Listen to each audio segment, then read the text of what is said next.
We built this film on a foundation of love. Its purpose? To shatter the mental barriers constructed from a lifetime of indoctrination. The eyes are useless when the mind is blind. We are participants in a prison system we are unable to see. Once the veil is lifted, there is no turning back. Many of us rarely realize we are the victims of indoctrination.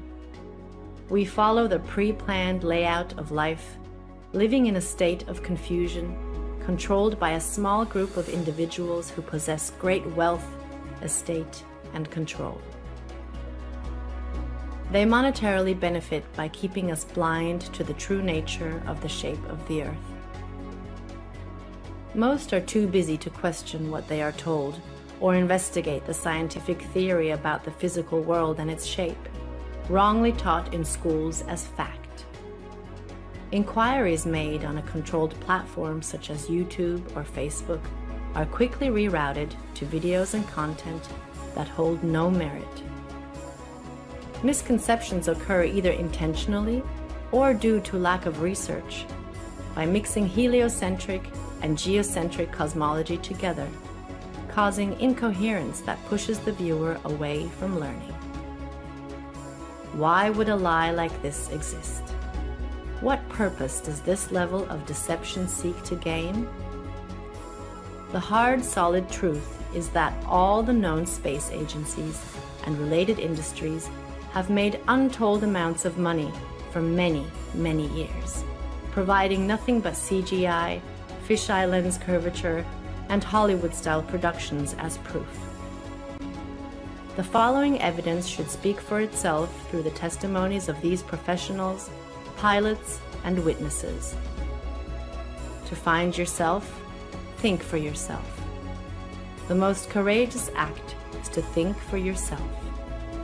Our greatest wish is for minds opened, questions answered, and the reign of freedom through truth revealed.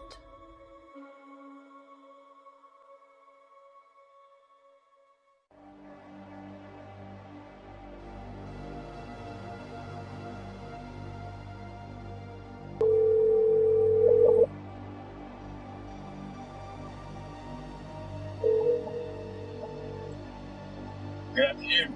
Hey John, how are you? Pretty good, sir. How's everything there? Everything's good, can't complain. It's kind of windy out. Looks like it's gonna rain. But anyhow, I've been getting hit with these, questions regarding the flat earth. People trying to get information out of me, and I'm not too familiar with the subject. Can you help me out? Yes, sir. Copy that. I'll give you a couple of relatively quick examples that you can also research and elaborate as well. Number one, I'm a pilot, and when I used to fly out of Long Island towards Nantucket, bottom line here is they're going to give you some type of formula for every 100 miles. They're going to give you some type of XYZ per kilometer squared. Keep it very, very simple. Every 100 miles would be approximately 1 mile. 1 mile is 5,280 feet. The actual number is 6666, which is of Luciferian origin, which really reveals who's behind all the conspiracy and cover-ups, for everything. But the bottom line here is a very simple formula is for every 100 miles, you have 5,280 feet, which is 1 mile of curvature.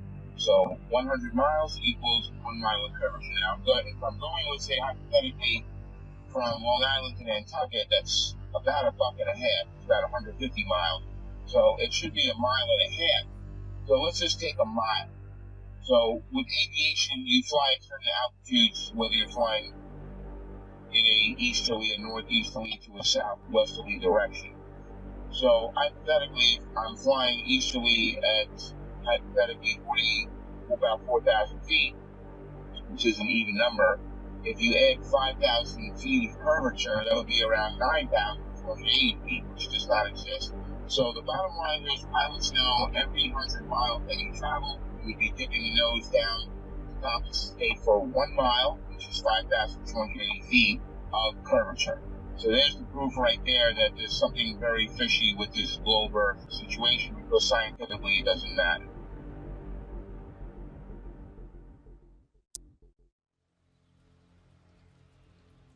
My name is Joshua Silva. I am a licensed commercial pilot and flight instructor. I have had a lifelong love of aviation and aerospace, and when growing up I even fancied myself an amateur astronomer. I would drag my family and friends, anybody I could, to every air show I could possibly find in Northern California. I was the only kid you knew, or anybody knew, that knew the various components on aircraft, spacecraft by heart. I absolutely loved anything to do with flying or space. But my love of aviation and aerospace never stopped. I continued studying, had an entire library full of aviation books of various military and civilian aircraft, military history, every aviation campaign and theater in almost any war. I studied religiously, and it was just out of pure passion. Later in life, many years later, I decided to become a pilot. As strange as it may sound, it hadn't occurred to me to become a pilot up to that point. I just simply loved aviation and aerospace, but I decided to become a pilot, and I began attending a prestigious flight academy in the Midwest and attending university at the same time, and to gain a degree in aeronautics and aerospace.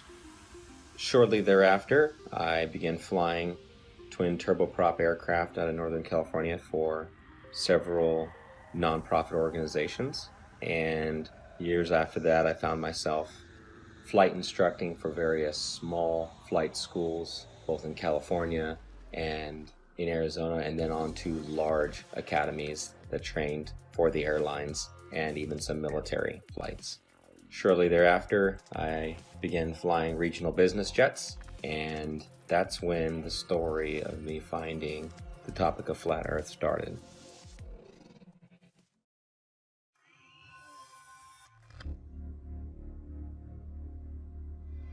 Hola, mi nombre es Héctor Requena. Soy terraplanista desde el 2016. Este tema lo descubrí accidentalmente, me agradó mucho y desde ahí lo empecé a investigar. Desde ahí me di cuenta de lo que está pasando en el mundo. Yo fui aviador, me gusta más la palabra aviador que piloto. Yo volé con mi papá desde niño, él era piloto de la Fuerza Aérea Mexicana. Un tema muy curioso que me pasó a mí fue el empezar a conocer cómo funciona el giroscopio. El giroscopio está diseñado para volar sobre un plano, sobre un terreno plano y una tierra que no se mueve. Todos estos temas me llevaron a seguir investigando. Estamos tratando de invitar a la gente a que no se cierre de mente a estos temas, ya que si no nos damos cuenta de lo que está pasando ahorita es por lo mismo, porque la gente está cerrada, se cierra a pensar fuera de la caja.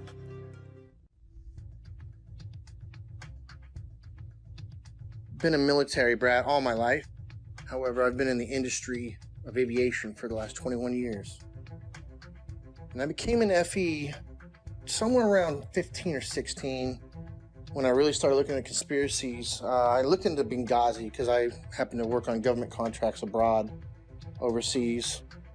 But I've been in aviation for 21 years. Anything from helicopters to aerostats to big birds, little birds, fighter jets, things with engines, no engines, big blades, little blades, compressor blades, which, by the way, that one's not a hoax.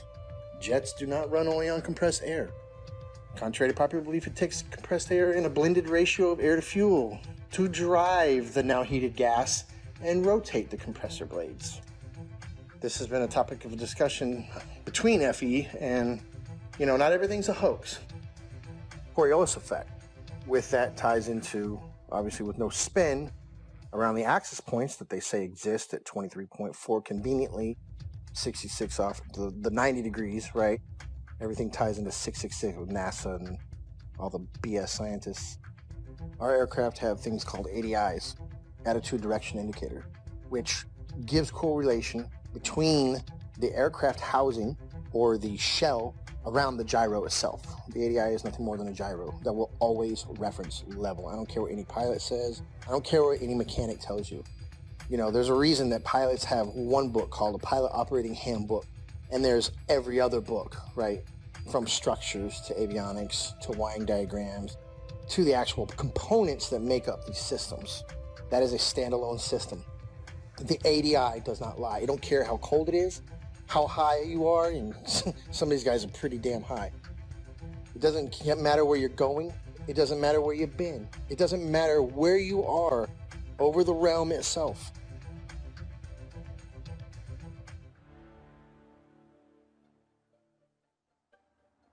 I woke up to the truth of the flat earth, shape of the earth, as an engineer and a pilot.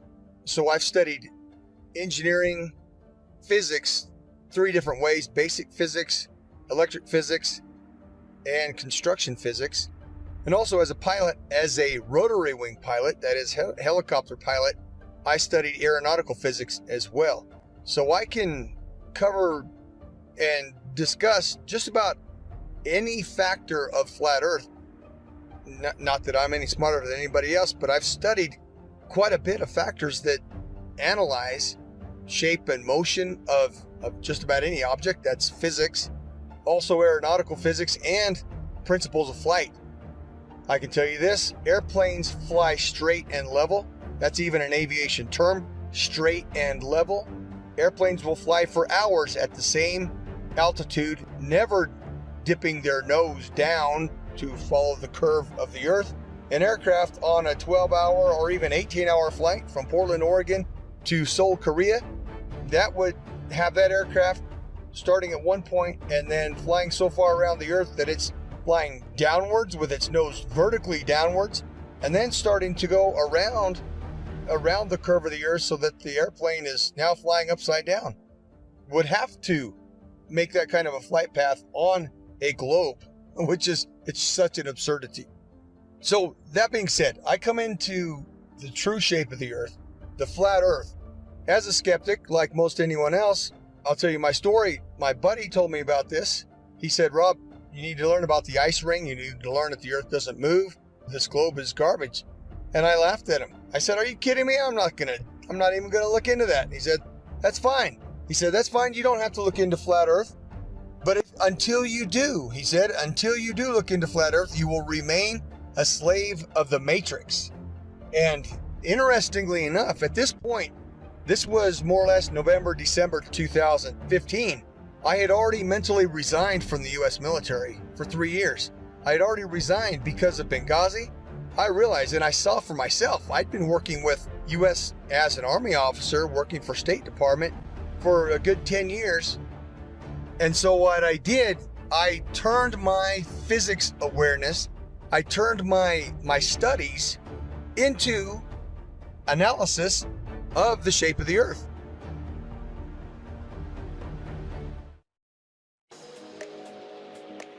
I have a bachelor's degree in English and International Business and a master's degree in Emergency Management. Emergency Management is an area of study that deals with lessening the effects of a natural or man-made disaster. Areas I had to study related to emergency management were meteorology, geology, geography, hydrology, and oceanography. You have to know well how Earth works in order to prevent or lessen the consequences of a natural disaster. In 2019, I wrote the book called 16 Emergency Landings Proving Flat Earth. Not many people know that when I was younger, I worked for an international airline. I worked at the International Cargo and Logistics Division of the company at São Paulo International Airport. I had to know all international routes in order to provide our clients the precise information about import and exports, as well as the logistics of transporting cargo internationally. Our company transported from a simple parcel package to cars and helicopters to anywhere in the world. Having access to all areas of the airport in 1988, the Brazilian soccer team was about to board their flight towards Australia to take part of the bicentennial soccer cup in Australia. It was a tournament to celebrate Australia's 200th birthday. 2 South American teams were invited to take part in this tournament, Brazil and Argentina. At that time, we had access to several maps, all based on the globe Earth model. The Brazilian squad left to Australia with natural conclusions that this charter flight was going to Australia over the Pacific Ocean, as the global model suggests. Perhaps stop in Santiago, Chile, and then head to Australia. To my surprise, the flight went to Los Angeles. For several days, I could not comprehend the reason why that flight went to Los Angeles in North America to then go towards Australia in the Southern Hemisphere. This thing kept alive in the back of our mind for all these years.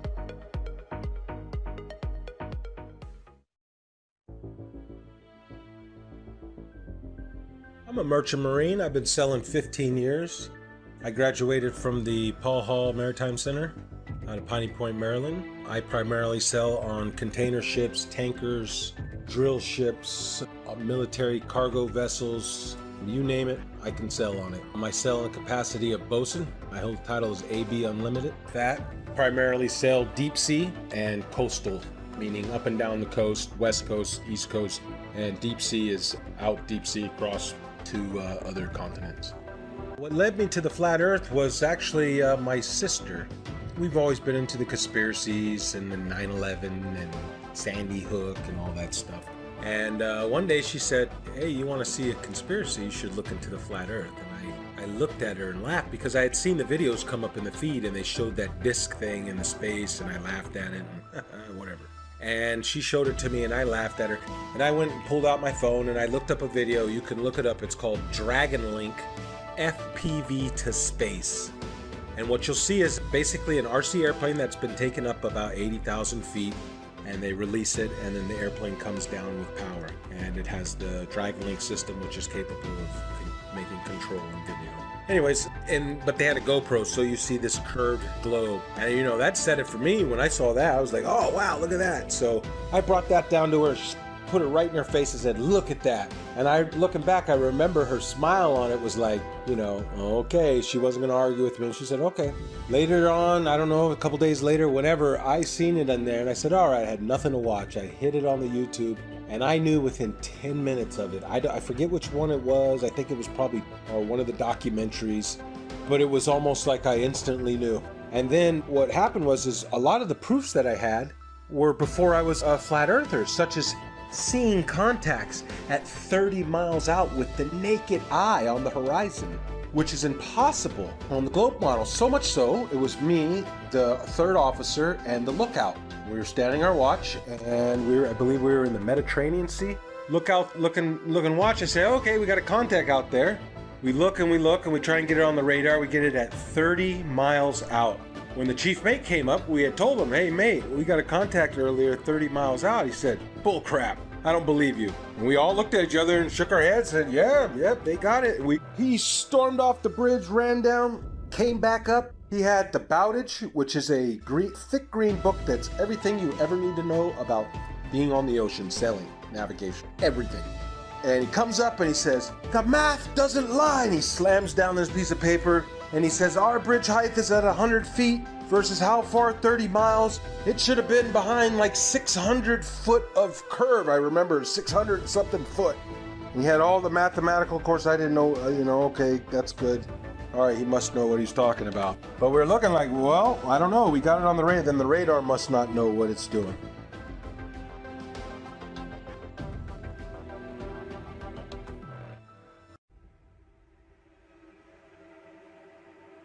You can just call me Jay. That's what my friends call me. That's what I go by. I just go by Jay. My work experience, I joined the Navy when I was 17 years old. I had a secret security clearance. There's different levels of security clearance. There's like a lower level, then there's a secret, which is what I had, which is like a mid-level, and then there's a top secret. I did not have a top secret clearance, so there's a lot that I don't know. But I did have a secret clearance.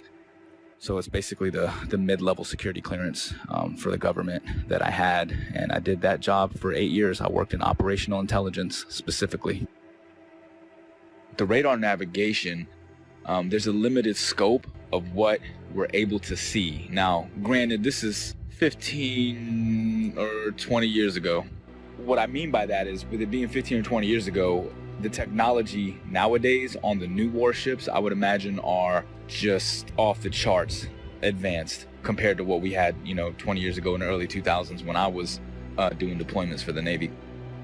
We're looking at the scope of the radar. Now, this is just going off of the actual screen that we can see. Now, there's 3 different screens. There's the basic radar screen where we have this limited scope where it only goes out like 25 miles, right?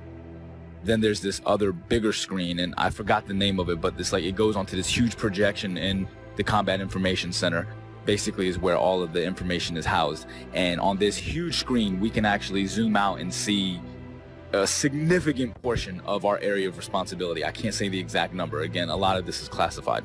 Basically, when we zoom out onto this large projectile screen, it goes in and out, right? So the reason why we're able to zoom in and then pull back out is just for accuracy. So if we're looking at something that could just be like a buoy in the water, right? Just one of the little tiny buoys that the ships can use as kind of placements to track where they're going, that can be mistaken for an actual small watercraft. So we have to be able to differentiate between that and some of the ships that we're looking for, because some of the deployments we're out there looking for drug ships, we're looking for other types of ships, submarines, basically just to keep a track of everything. That's basically what the Navy and Coast Guard do. They want to make sure that they know what's going on in the seas, and that's kind of the way the United States Navy operates. They're basically dictating what happens in international waters.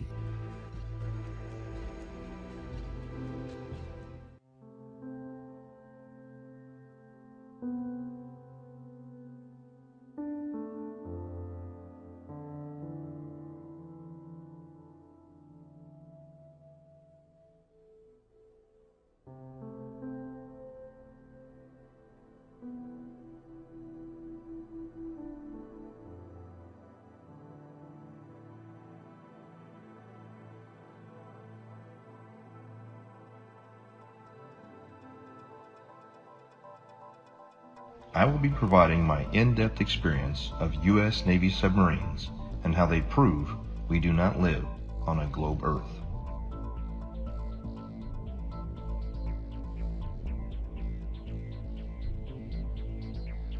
However, due to the nature of my job and the security clearance that I hold, I wish to remain anonymous.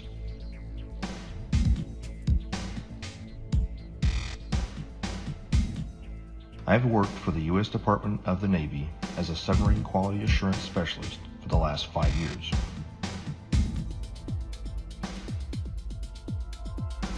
My job is to ensure that each submarine is built properly, safely, and to the engineer's plan.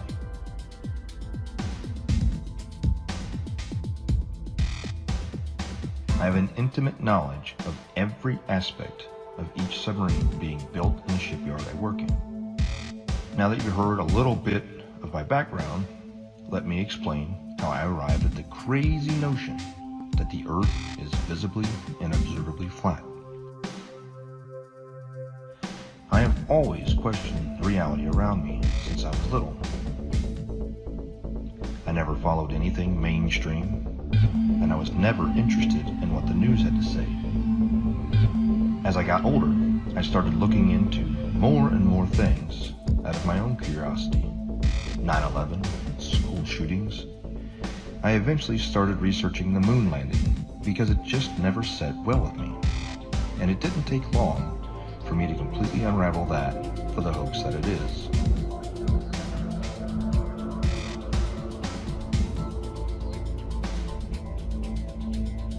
After that, I was starting to realize that we had been lied to on so many levels.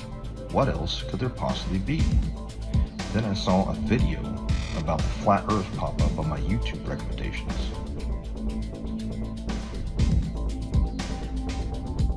At first, even with my awakened mind, I thought this was absolutely ridiculous. I decided that I'd look into it simply to disprove it and move on. It should be easy, right?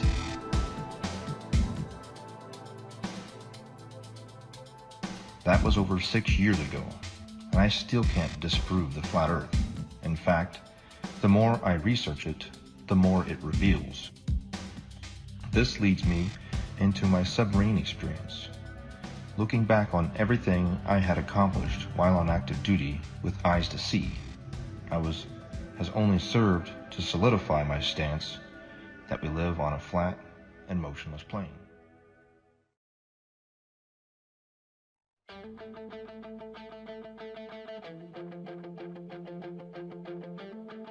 The theory of more land being hidden on Earth as one of the possible motives to hide the fact that the Earth is not a spinning water ball corkscrewing through space is something that many flat earthers have postulated over the years. And I just couldn't shake the concept from my mind where, just like Rear Admiral Richard Byrd suggested during his Antarctic expedition, Operation High Jump, that there is undiscovered land on Earth, and that possibility spawned an idea to write The Elusive Curve, a modern-day quest to discover another world. The Elusive Curve is a fictional novel created to convey a very non-fictional message that the Earth is a flat, motionless, level plane devoid of any curvature.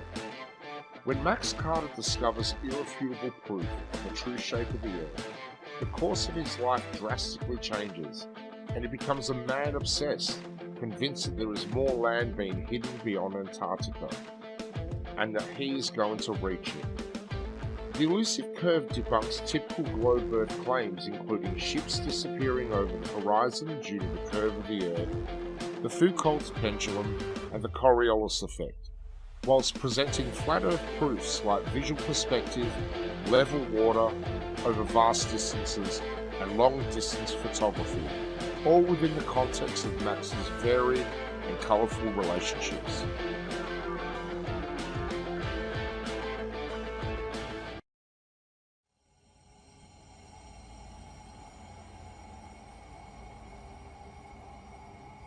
Also, there's a semi-classified naval communications device when ships are communicating ship to ship on the ocean, U.S. Navy, semi-classified laser communication NAVCOM device, which also does data as well. So if they're communicating with ships 70 miles, 100 miles or more, like I said, every 100 miles is a mile of curvature. So it wouldn't work because lasers operate line of sight. They operate in a straight line. There's no curvature to the laser.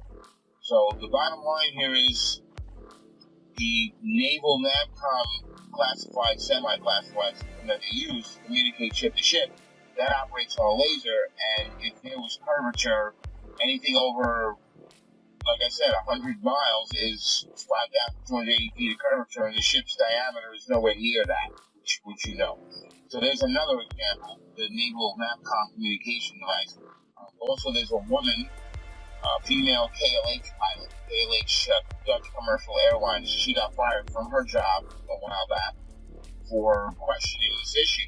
Now, they didn't throw her out of the company, but they gave her like a desk job, so this way they kind of keep her out of quiet so they can control. But she's a very sane and rational woman. If they ask her, what happened, she starts talking, it's going to raise serious questions. So we got the KLH pilot, we got the laser NAVCOM, U.S. Navy.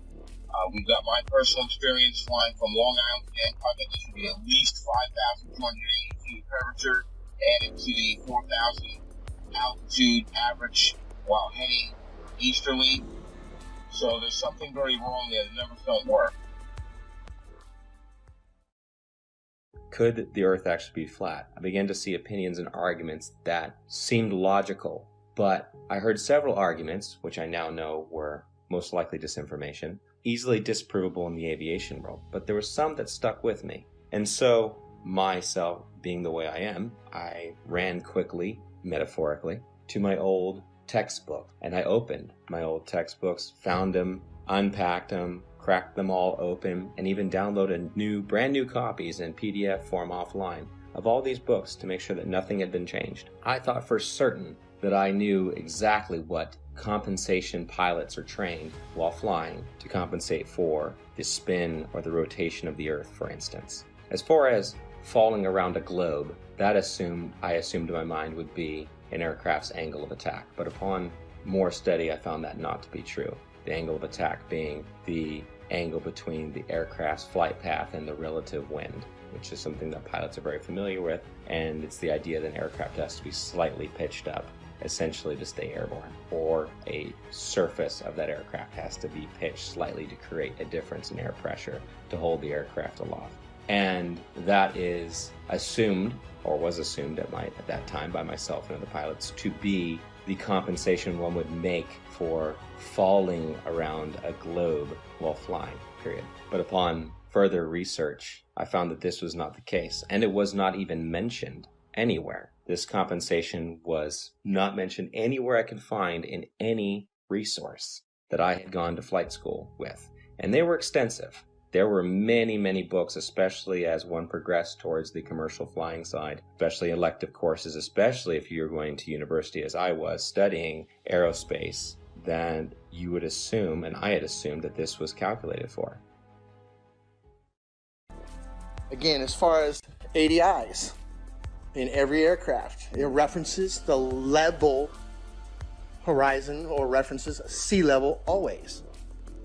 There's no way that you can convince somebody of sound mind that if you take off from New York and immediately flip upside down, now your housing or your ADI is referencing upside down to you because you're upside down. It's right side up. It cannot deviate off level. It doesn't matter how much fuel you got in your tanks. It doesn't matter if you're a helicopter or an aerostat or a fighter jet. That gauge will always reference level.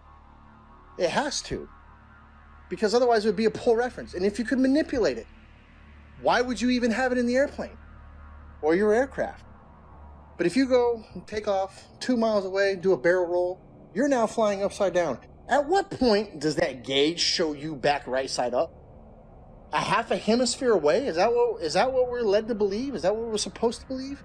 At what point does it right itself if you never flipped back over and continue flying level? You see what I'm saying? It's ridiculous. It's ludicrous to think that thing compensates for curvature in straight and level flight.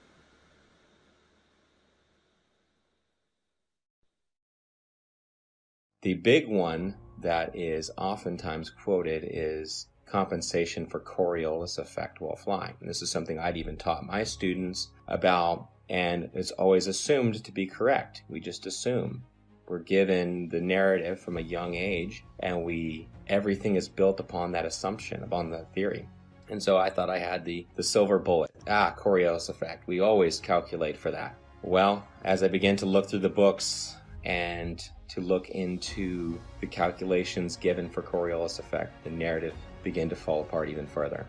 I began to see things I didn't notice when I was in school, such as Coriolis effect is actually never calculated for, but is assumed to be a part of wind correction angle. Wind correction angle is one of the many calculations pilots of all kinds make while flying to correct against winds in whatever volume or section of air they're flying through, which it could be from any direction, and you're flying through it, so you have to compensate a certain angle into that wind to hold a straight line.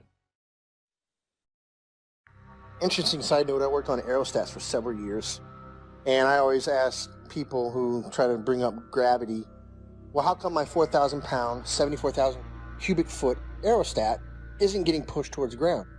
It weighs more than you do, which you believe gravity is pushing you down, right? Because these are some dense ass people. But how come the aerostat's not getting driven into the ground? It weighs more. It's definitely larger than the size of a house. It's more than size of most houses. So why isn't it getting driven to the ground?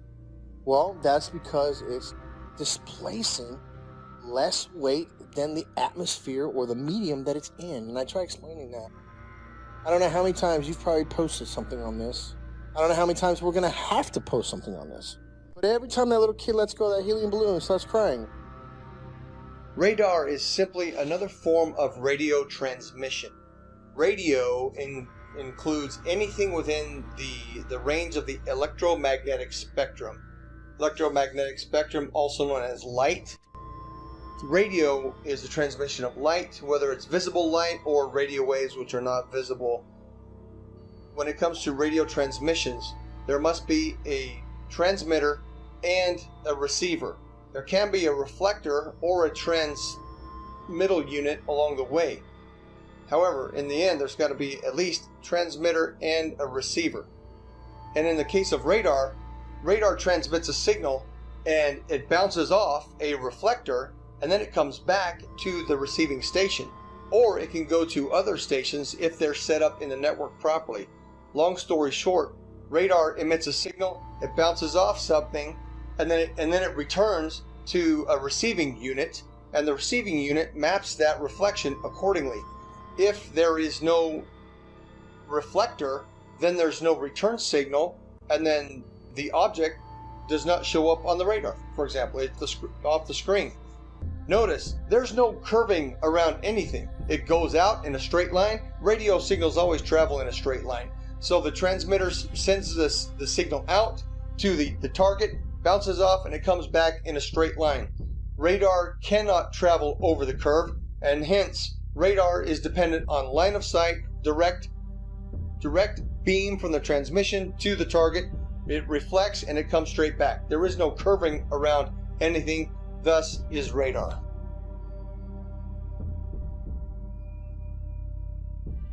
Also radar works in straight lines. The radar is incapable of curving around a curve, picking up and bouncing back the reflection of what it's picking up. So if you can imagine a ship on the other side of the curve, we'll say 30 miles, 40 miles out, it sends out the radar beam. The radar beam is supposedly curving around this ball, bouncing back, and then bouncing the reflection, curving back around to be picked up by the radar. That's not happening. It's flying out straight, and when it picks up something, it hits it back. It's not going around any curve. That's plain and simple. That can be looked up on your YouTube and see how radar waves work. They don't go around the curve. Every diagram shown will show you straight lines. They don't show you curved lines. As we zoom out to look at the larger scope of things, once we verify that, we're able to zoom out over a large distance. Now, over this screen, at the time, I was like 18 or 19 years old, all right, when I was doing this job. I wasn't thinking about flat earth and any of this other shit. I was still indoctrinated and under the assumption that the earth is a spinning ball. I never thought about flat earth or anything like that, but I always thought it was weird that as I'm looking at this massive radar screen, I always used to think, how come we're looking at this and I can see, like, we're off of the coast of Argentina, for instance, right? Like, how is it that I can see this far out and it's not like over the horizon or curve, because it's so far?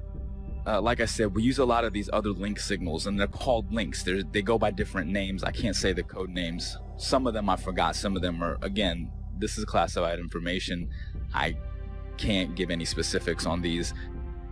But some of the links that we use, not only do we speak to the actual ships and track them, but we speak to aircraft, 10,000, 20,000, 30 and higher, 30,000 feet and higher is what I'm saying. It's not just a matter that they're 30,000 feet directly. It's not like they're directly above the ship. This is what's interesting, is this aircraft could be 50, 60 miles away and 30,000 feet in the air. So you understand, like, the angle that you have to take to be able to track this aircraft from a ship that's moving on the water. Think about that for a second.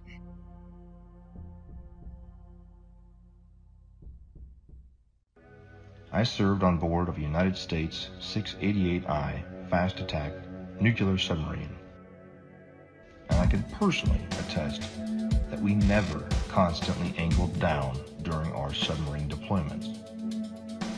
One of our longest transits went from the Gulf of Oman around the southern tip of Africa and back to Connecticut. We were underwater for almost 3 months straight. My job on board as a radioman meant that I spent a lot of time both in the radio room and in the control room. The control room is where they navigate and drive the submarine.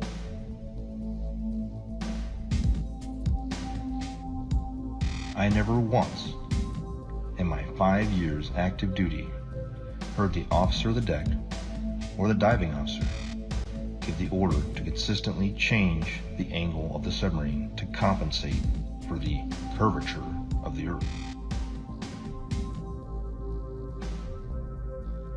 primary task of the diving officer and the helms and plainsman is to maintain the submarine as level as possible while in transit. If the Earth had any measurable curvature, I am certain we would not have been able to make this incredibly long transit without accounting for it.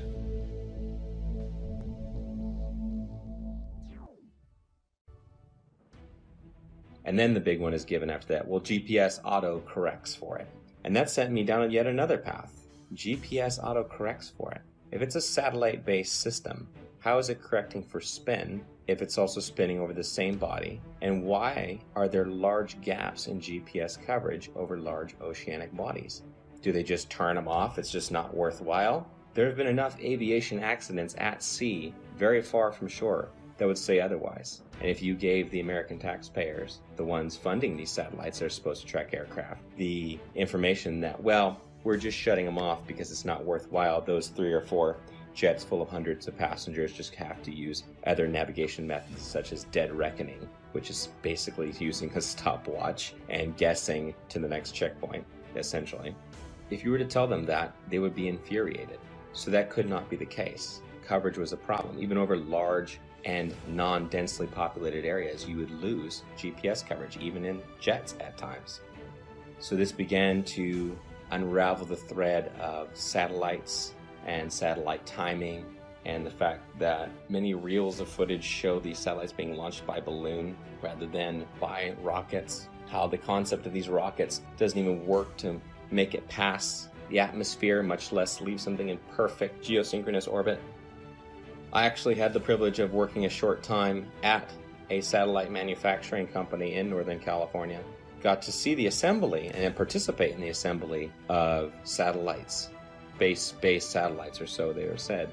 There would be small bottles encased in these structures that were encased by another structure. The small bottles were the fuel cells. These fuel cells were incredibly small, smaller than a diver's tank in most cases, much smaller. And this was supposed to be all the fuel that the craft needed to run and operate, as most are not actually electric, they're becoming electric now, and sustain itself in a perfect orbit by just small bursts from its engine or its propulsion system. But truth be told, I've been to many countries, done many things, all things aviation. I can say with absolute certainty, and I can attest, the plane does not dip nose down to follow the curvature of the Earth, ever. Matter of fact, most planes have an airfoil that are 3 degrees nose up in straight and level flight. And the reason that is simple. If the nose of the aircraft was at 0 degrees or level flying through the air, then it would porpoise, right? It would be quite violent because some of the air would go over the nose and some of the air would go under the nose. And it would cause that nose to go up and down, which is literally like a porpoise or a dolphin out of water. And that's exactly what would happen. So the wings are designed, when they are level, the nose is 3 degrees nose up.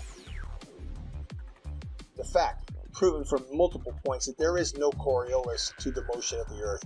And I'm speaking from a pilot's perspective, also an engineer's perspective, because I obtained a degree as an engineer before I went to flight school. So I'm both a pilot and engineer at once.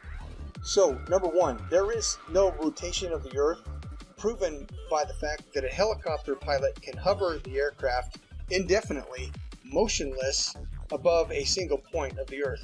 If the Earth were spinning, as soon as that aircraft left the ground, the Earth would spin out from under it. Now, somebody may say that the air of the atmosphere rotates along with the Earth, which is one of the most absurd concepts imaginable, because if that were the case, then all wind would travel with the Earth. There would be no alternating wind currents when we know that the jet streams fly overhead, clouds move in multiple directions overhead, and a kite flying over the stationary Earth.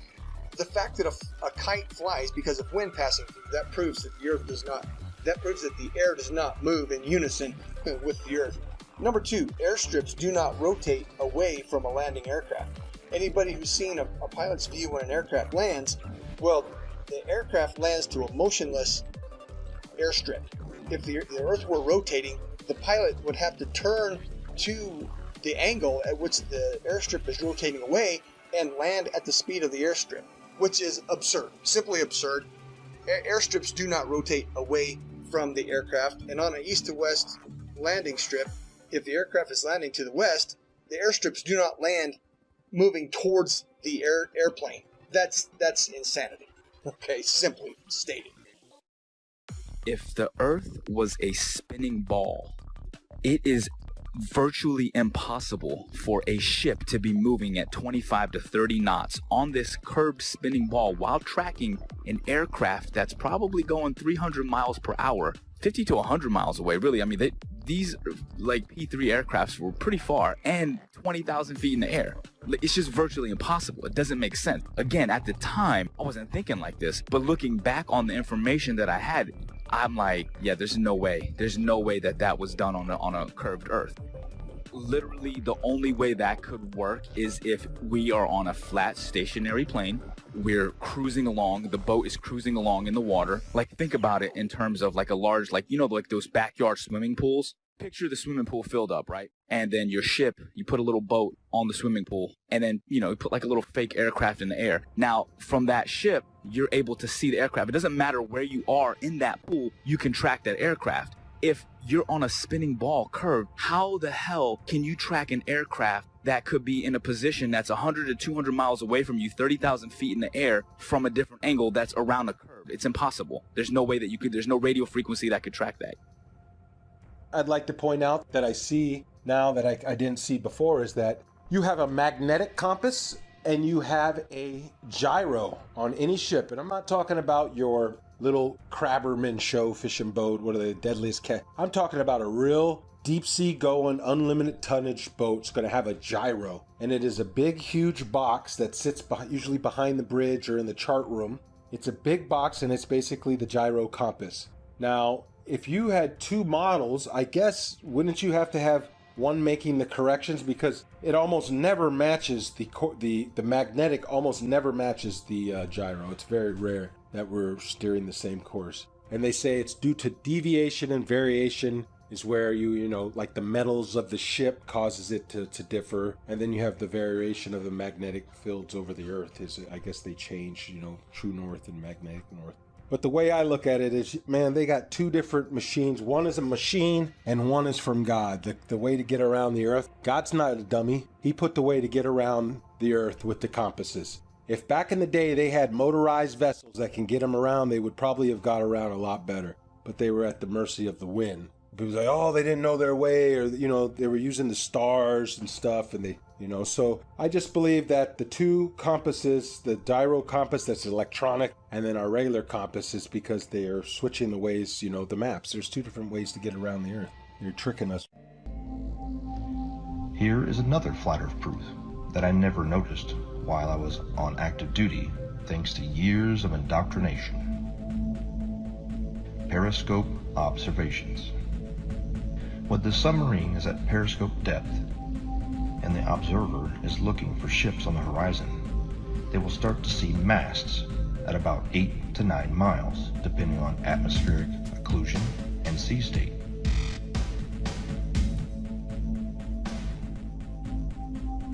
The hull of the ships won't be visible until about 5 miles, depending on atmospheric occlusion and sea state. At 9 miles away, the target should be 26 feet behind the curve, but this isn't what's observed.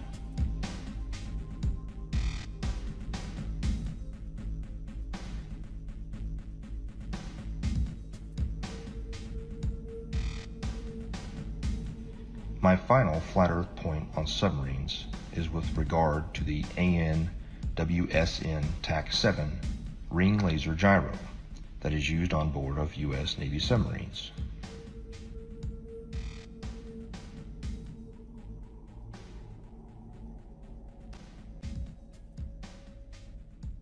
A typical gyroscope, like the ones used on board of an aircraft, is a device used for measuring or maintaining orientation and angular velocity. It is either a spinning wheel or disc with a counterweight in which the axis of rotation is free to assume any orientation by itself.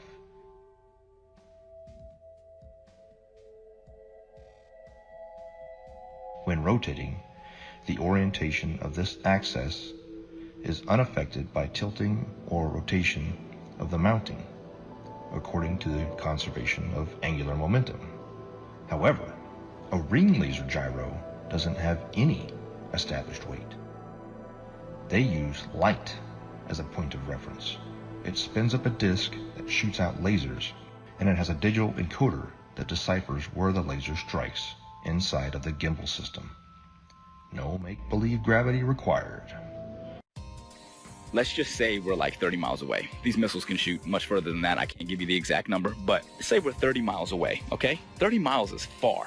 So from our ship, we can track on our little, we have like a missile projectile. It's like a radar, but it's a little bit different. It's specifically designed to track the missiles. You actually input the coordinates, latitude and longitude of where you want the missile to strike. Really, really high precision accuracy. I mean, really accurate. We hit that launch and the missile, and it will hit that target 30 miles away, even longer than that. Now, here's the thing. Again, that's not possible on a curved Earth. These missiles are huge, 50 caliber project that are carrying massive amounts of explosives in them, okay? Each one of these missiles are probably worth hundreds of thousands of dollars. So whenever you're lining up these missiles to shoot at targets that are 30 plus miles away, if the Earth is spinning. Again, now think about this. We're not sitting like on land holding a gun, all right? So picture this. We're on a ship, like actually in the middle of the water, okay? And the missile is shooting off of the bow of the ship.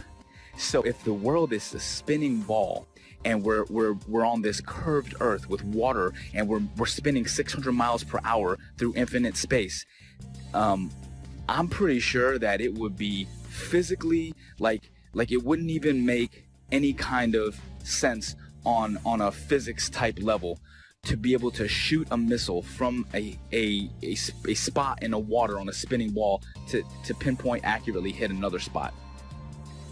And at night, we were going on one ship, on a military ship, and this is with night vision goggles, 50 miles, and these guys were on the bow. They were not even on the bridge where you'd be 100 foot up. They were on the bow, which is barely probably 40 feet off the water's edge. So these guys, and they have the latest state-of-the-art. This was in 2015. 2015, they had state-of-the-art, what do they call them, night vision goggles. So these things are capable of seeing that far if we live on a plane. You can't deny it. It's so obvious, but not to everyone else. I guess the programming's harder than other people, so they don't want to hear it. But over the years, I have learned the model. I know the model like the back of my hand. I can show proofs. I have ammo now. So when I go out there and I tell somebody, hey, that's impossible, and I'm talking to a third mate or second mate who's an officer who went to college, meaning they paid for their education. Because when you pay for your education and you're making a handsome salary on it, you can't be wrong. How could I be wrong? I'm making a salary, they're paying me, I paid for this career, everything's working great in my life. You are obviously wrong. All the math works. So with that, it's hard, but when you stump them and you start showing them stuff, it's hard for them to say, and then they start saying stuff like, oh, well, what does it matter anyways? I don't care. And there is the 8 inches per mile squared. But you guys can't look at it three-dimensionally. It is two-dimensional. It is the amount of deviation that's required for you to come back inward. If you are walking east from north, meaning you are going around north equidistantly, and you walked in a straight line east 1 mile, you're going to have to deviate 8 inches back to the left to get back on the equator, right? Look at it on the flat Earth map, and clearly it makes sense. If you walked 1 mile in a straight line east, you have to deviate 8 inches after each mile to stay on the equator. The 8 inches per mile squared is a real measurement, if in fact we consider the equator to be a real place, a real location, ever, always.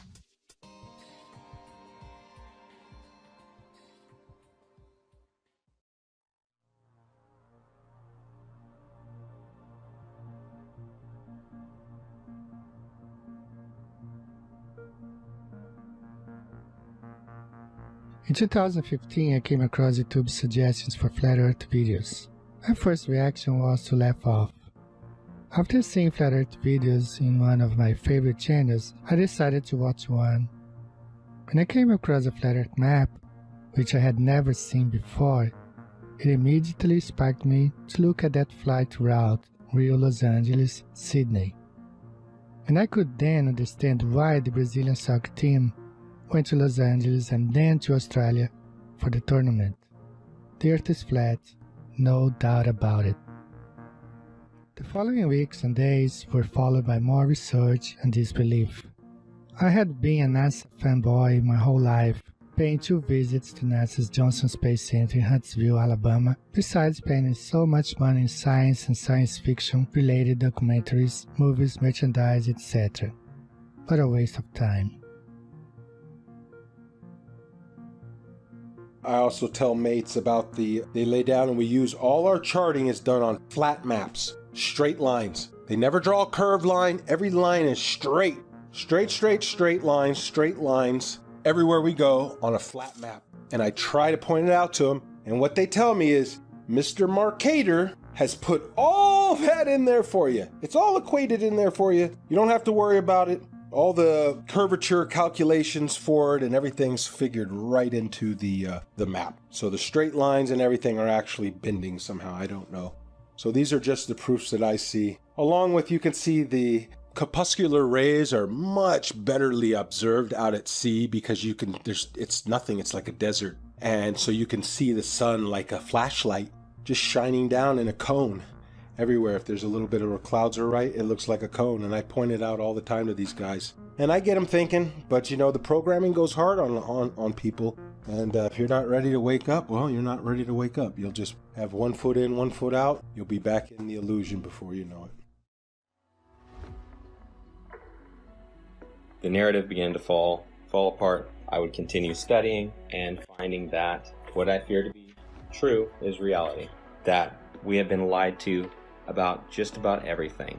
Upon researching military history and then military training and speaking with military gunners in both the Army and the Marine Corps that I know personally, I would ask them about Coriolis effect. And it was always assumed that we compensate for the Earth being, a curve, that it would drop. We calculate for the Earth curvature. But even upon asking and having them look into their materials further and my own personal study, again, it found to be an assumed truth with no actual basis in reality.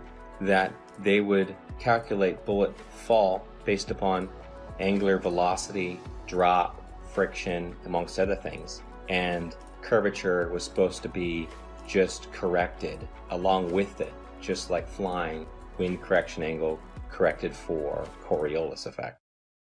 I've done many of them personally. I've flown more than 1,070 hours in both helicopters and airplanes, and I will tell you factually that aircraft meet their checkpoints, they take off, they meet their checkpoints, and they land exactly as planned on a flat stationary map. No pilot, I say again, no pilot has ever accommodated for the rotation of the Earth when planning flights and takeoff to checkpoints along the way, and then landing. Pilots can plan so well that they can take off and land hundreds of miles away down to within 30 seconds of their planning because the Earth simply does not rotate. A waypoint would be like this. Like, let's say we're out in the middle of the water and we want to hit a target that's like directly to our west, 15 miles away. But that target is able to track our missile coming at them. We don't want that target to know where the missile's coming from, so we can put in waypoint. And a waypoint would be like putting a point out like 20 miles east, and then another point like 15 miles north, and then another point like 10 miles south of that, and then put in our target. You see what I'm saying? So the missile doesn't go directly from the ship to the target. The missile will actually fly to the latitude and longitude of the waypoints that are put in, and then it will curve from there, and it will hit all the waypoints and then attack the target. How is that possible on a spinning Earth? If the Earth is moving at 600 something miles per hour, or whatever they say it is, there's no way that missile could stay.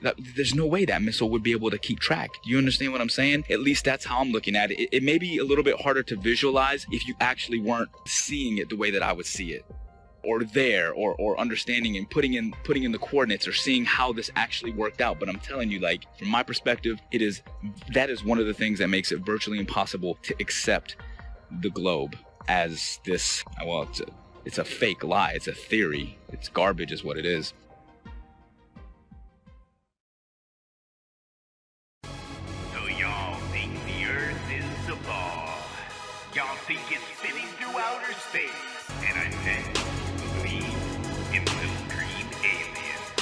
Well, actually, the Earth is flat. Here I'll give you facts, all the math, science, and all of that. Whatever you need to believe. Come on, can't you see that a submarine couldn't use a periscope, nor a plane use a gyroscope? But Huey doesn't adjust for the Coriolis or sniper looking down the scope. This is all hard to take in and hard to cope, but I hope that I've given enough rope to explore the rabbit hole that our Earth is not a ball and it's not spinning through outer space. If someone wants to prove me wrong, please give me a name and we can debate it all day, anytime, man, with real test measurements and evidence. Stop lying to the world's nations. We have real science to back our observations.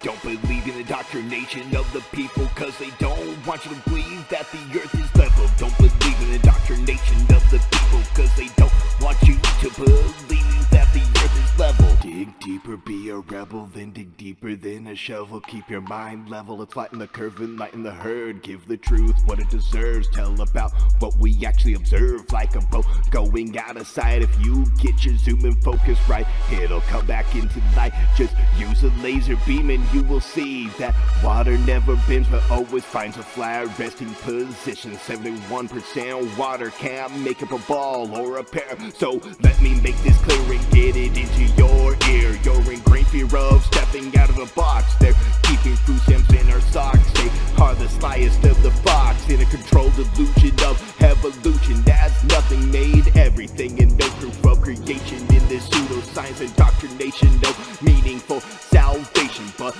let's believe in gravity with no proof of how it picks and chooses what can rise and what can fall on this crazy thing we call a spinning ball.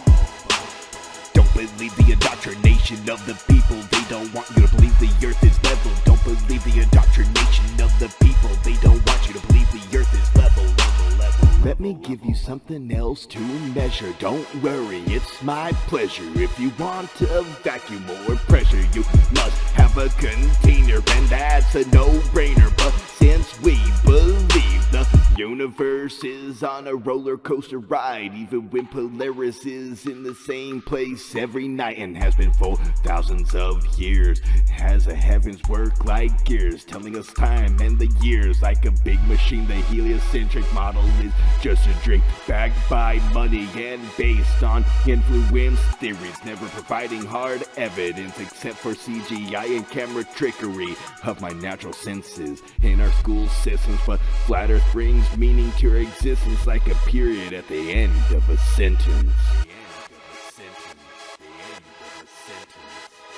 Don't believe in the indoctrination of people. They don't want you to believe that the Earth is level.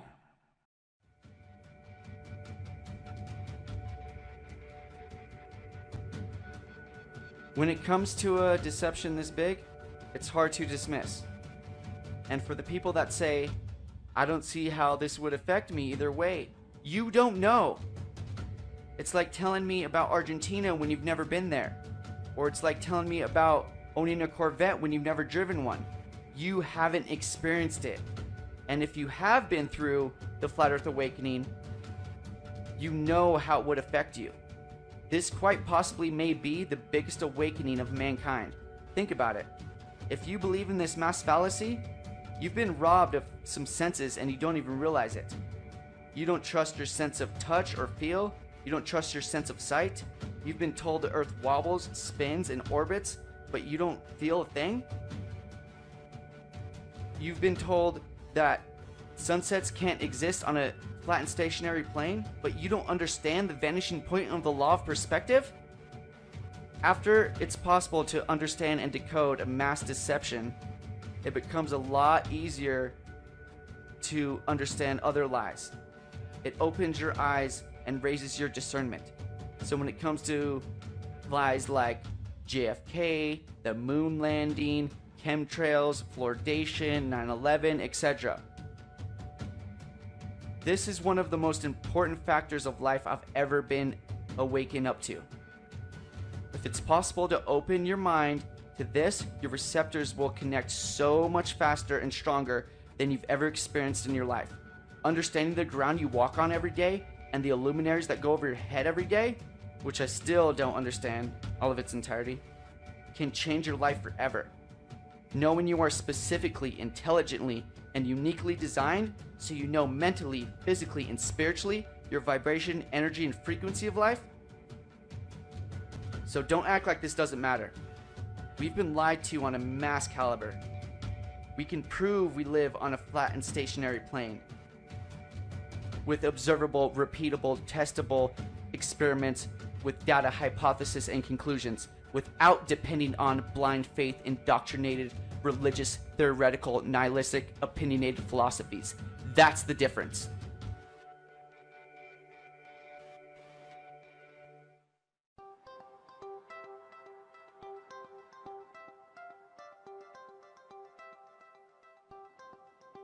Is it possible that almost everything that we were taught from the time of our innocent adolescent time as children to the completion of our chosen path of studies in college was not only incorrect, but was part of an educational doctrine of spiritual disconnectedness from what truth is and what our reality in the world that we occupy today?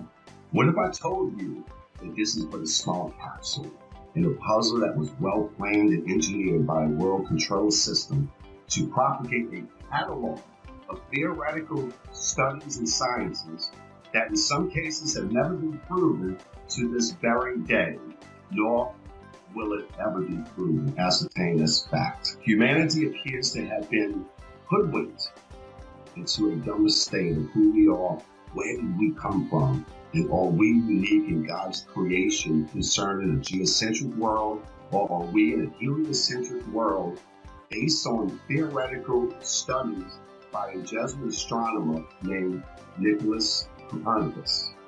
He suggested this in 1543. His works were not released until after he died, because he himself didn't believe in the spin ball theory either, that is taught still today at the highest levels of education. On my book, which is the Variously Planned Agenda that has gone on for 474 years, seems to be threatened to become full disclosure of the biggest lie in the history of mankind that is kept by the world's oldest secret society called the Freemasons. The very uniqueness of humankind was spelled out correctly by our Creator that the earth was the center of the universe, and that he created the sun and the moon as well as the stars and the constellations that revolve around the earth, with Polaris being the north magnetic pole fixed star. How could space possibly exist when you and I have never been in our entire lives seen a real photo of what our own world looks like?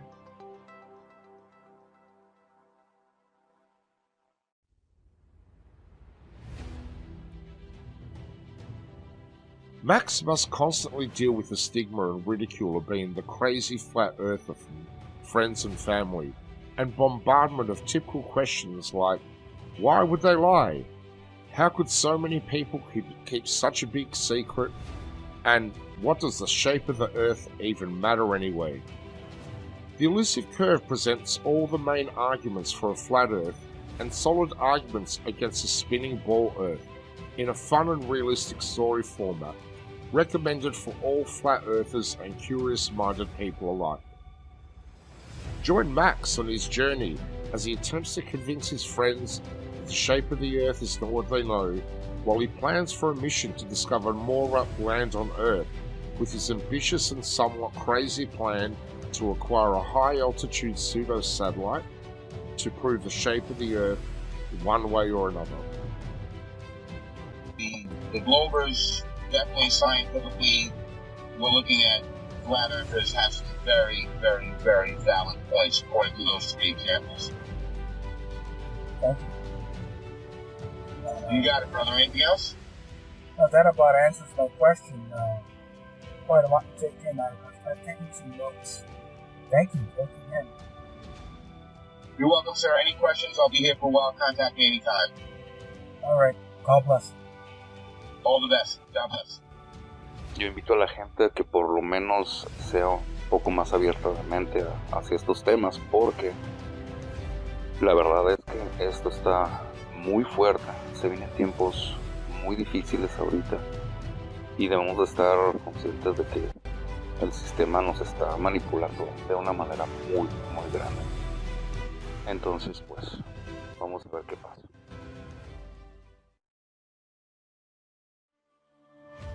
So that began my journey down the flat earth.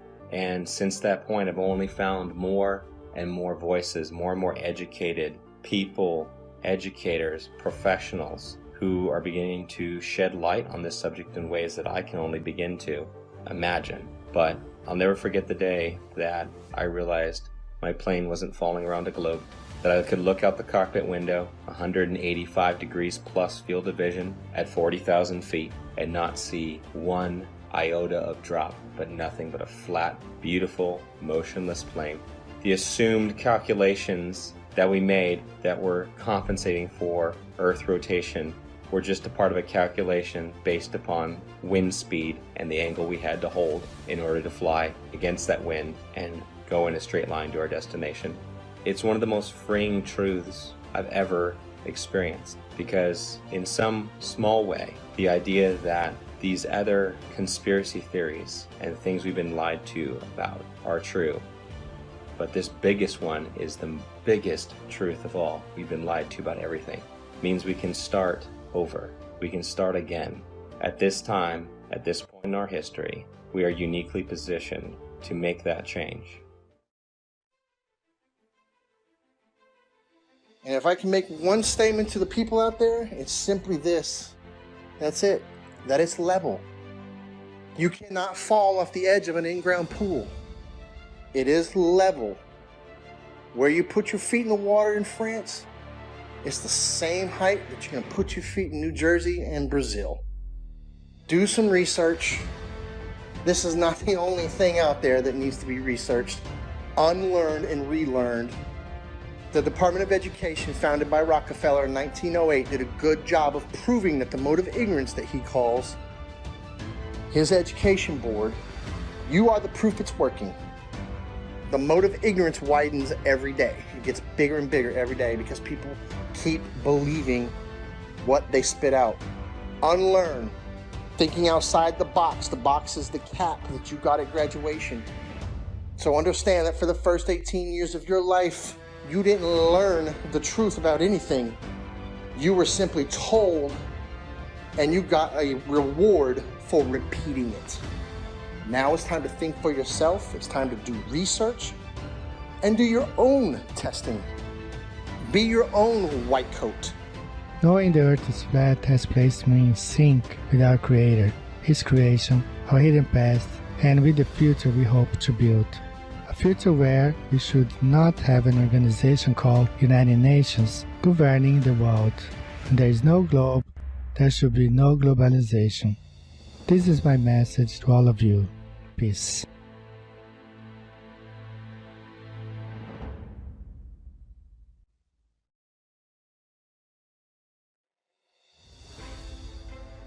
My message to the people is that if you're watching this documentary and it strikes a chord with you, research it, find out more about it. So my message is research it, get all the ammo you can, because if you try and go out and tell your family member or friends or co-workers and you try and tell them this, hey, that, they're gonna laugh at you. And if you don't have the ammo to defend it or the right content to show or to start to kindle a fire with somebody's interest, if you don't have that, you're gonna get laughed. I made the mistake of when I just knew it. Right when I seen that video, I said, okay, it makes so much sense. I knew it right away.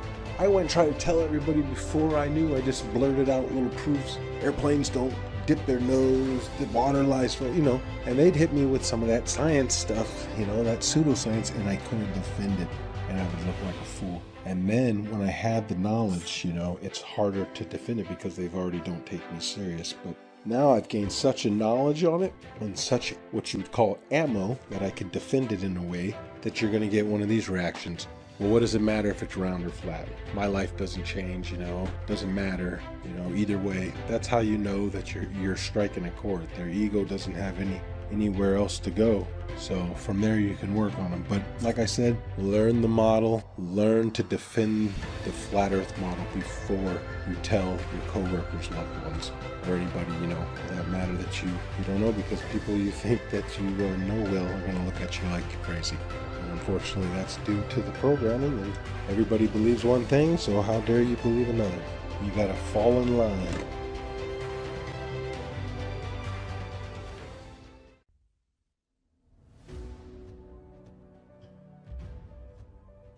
So if you're able to actually open up your mind, look at things objectively, allow yourself to break free from the indoctrination bullshit that you were taught, you'll feel more free. You'll see the world differently. You'll love more deeply and compassionately. You'll appreciate life more. That's how I lived my life. A couple years ago, honestly, I can tell you this. I just hope and pray with all my heart that, as the years go on, this is probably not something I'll see in my lifetime.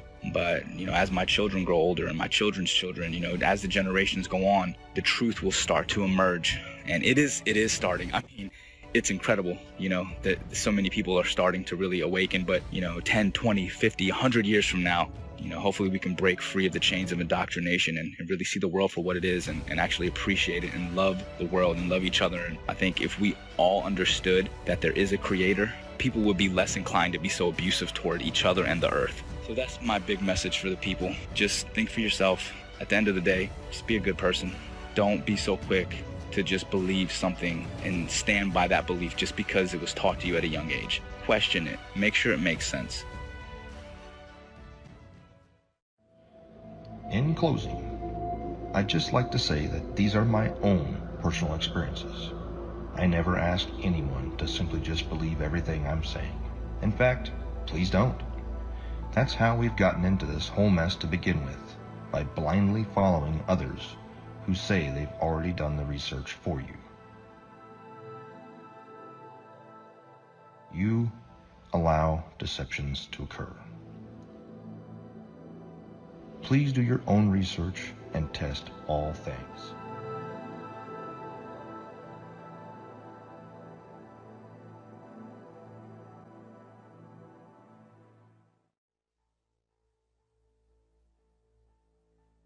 All space agencies are part of the cover-up because they are also Freemasons. It is my consensus that space is fake. And NASA was set up this deception and even admit that images of Earth are composites and computer-generated images. Since 1958, NASA has literally force-fed us to and continue their trickery, sorcery, wizardry, and being only God of oneself, yet cannot get high enough altitude to provide humanity with one single photo of what the very shape of our world is. I believe strongly in the very senses that God gave all of us. And instinctively, our senses are 99% correct. And my book will help those awakened sheep remove the dark shades from this massive deception. And for those who are unwilling or unable to think past their noses, then those sheep will remain asleep. My book is part of the Great Awakening from pseudoscience that has put man living in a Newtonian world of Einstein physics, ruled by Frankenstein logic. Game is over. Consciousness shift of stupidity because of poisonous indoctrination to separate your soul and reality from truth and knowledge. But hold tight, folks. A real awakening is happening all over the world.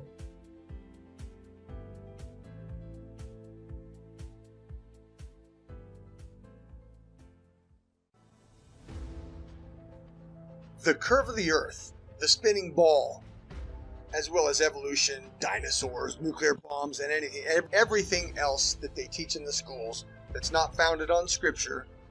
Number one, it's mathematical, geometric, geospatial, geophysical, and in all other respects The spinning ball Earth is a scientific absurdity, provable by observation and measurement and repeatable science experiments. The spinning ball Earth does not exist. There is no curve to the Earth. There is no Coriolis. There is no such thing as a spinning ball Earth. And at the end, the Bible, which was a textbook, and I say again, a scientific textbook written long before any of the universities that we have today, the Bible says the Earth is flat and stationary. So therefore, we can dispense with all of our science school learning that doesn't agree with the Holy Scripture. The Holy Scripture tells us that the Earth is flat and stationary. All of our measurements, and indeed our personal senses, tell us that the Earth is not moving. There is no curve to the Earth. Jesus Christ is the Son of God. The Holy Scripture tells us the nature of the Earth. The Earth is flat and stationary. Pride, ego, and reputation are three characteristics I see in every spinning ball believer. Let your pride down, knowing you've been heavily deceived your entire life. Let your ego be washed away, knowing it's possible you've been manipulated on such a scale as this. And stop caring what people think about you. I'm not saying be as external and abrasive as some of us. Just realize that yes, we are human, and we can be programmed to think certain ways, but also know we can be unplugged and become critical thinkers, observers, and researchers without being told what and how to think. From an education system that runs kindergarten curriculum all the way up to Harvard, that was bought over by the Rockefellers a long time ago. This is our time, not theirs. It's time to stand up and start acting instead of relaxing and being told how and what to think. From mainstream outlets that are owned by the Bilderberg Foundation, the Triangular Commissions, and the Counselor of Foreign Relations. Think for yourself and stop falling victim of popular public opinion that are owned by these anti-God secret societies. In my in particular gifted opinion, the most precious gift God gave us is free will, but it's up to us to choose what's right and what's wrong, what's light and what's dark, what's positive and what's negative, what's yin and yang, what's in motion and stationary, what's flat and what's round, what's good and what's bad. We can't tell you what to do. I can lead you to knowledge, but I can't make you think. It's your choice to take the blue pill and go back to sleep, or to take the red pill and stay awake the rest of your life, knowing you are chosen.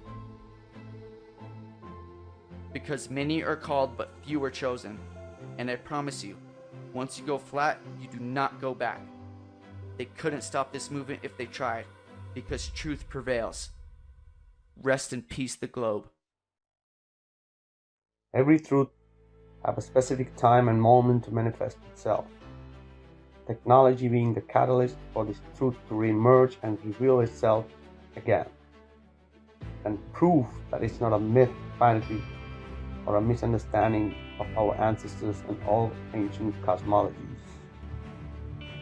The geography of Earth that is flat and also disguised in words like plains, the Great Plains, the lowlands of Europe, the flatlands, the savannas of Africa, the Amazon basin, salt flats, the mud flats, the depressions, the Arctic tundras, the tablelands of Australia, the steppe of Russia, grasslands of Argentina, the ice sheets of Antarctica, the wetlands of Florida, and the levels of England. Over these vast plains flows rivers and canals like the Nile, Amazon, Mississippi, and countless more, for thousands of miles flowing level in every direction. The oceans and seas that occupy 70% of Earth is flat and level water, but science have no way to prove that it curves or sticks to a spinning ball by a magic force called gravity. The majority of the seabeds of the seas and oceans are abyssal plains. As we say, as above, so below. The longest line of sight of observing Hudson Bay at 1800 miles and my own Himalayan ranges observation on 2 occasions of plus 2000 miles It's just impossible on a globe Earth. No physicist can debunk the testimony presented here by the first category witnesses, nor the real geography, nor the longest line of sight, nor the countless researches, investigations, and evidences that prove we live on a flat and stationary plane. The one who needs to prove that it's legit or not is the globe.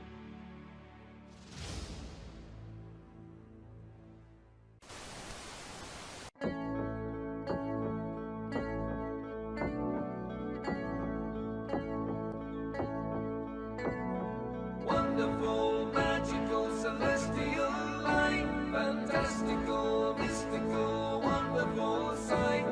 Belgian Swiss physicist Auguste Piccard, 1931, first to reach for the stars, was the first to explore the air view stratosphereus, a scientist curious to see what was there.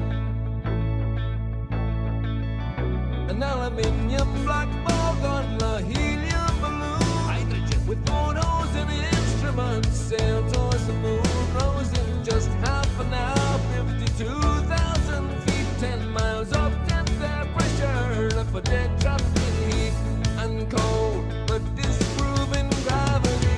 Wonderful, mystical, beautiful sight, flat line separation of black from blue light, a world run by deceivers, false make-believers, hiding in shadows, stealing our light. Mystical, fluorescent light, wonderful, magical, awesome, yes, stealing our light. Wonderful, let there be light, supernatural, eternal, luminous. Up we go, higher than rainbows, higher than mountains, above cumulonimbus, higher than air, high level horizon, 360 around us, flat right round behind us, any height that you dare.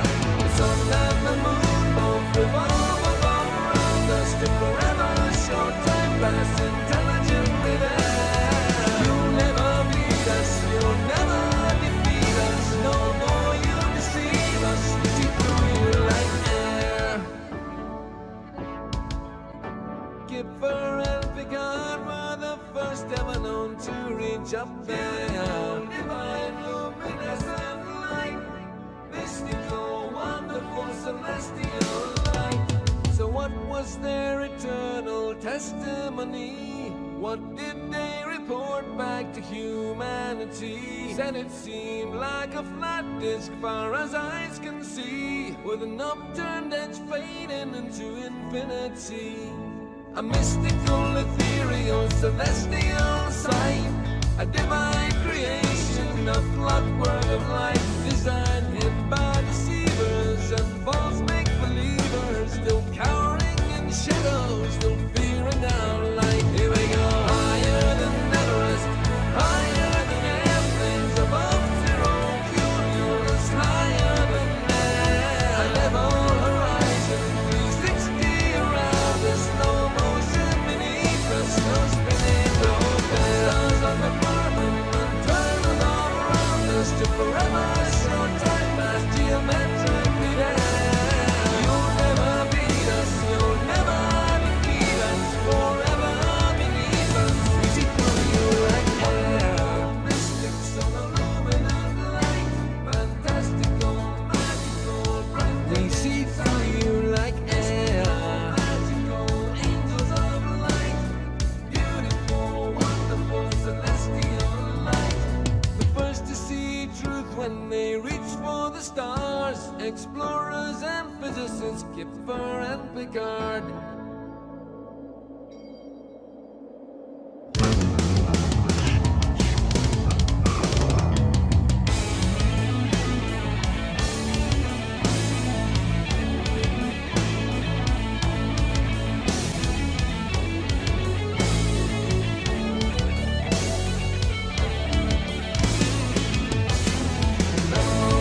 Motionless, proven we are.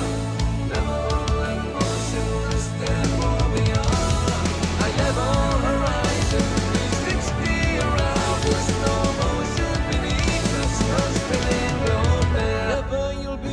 never you'll defeat us. Forever beneath us, we see through you like air.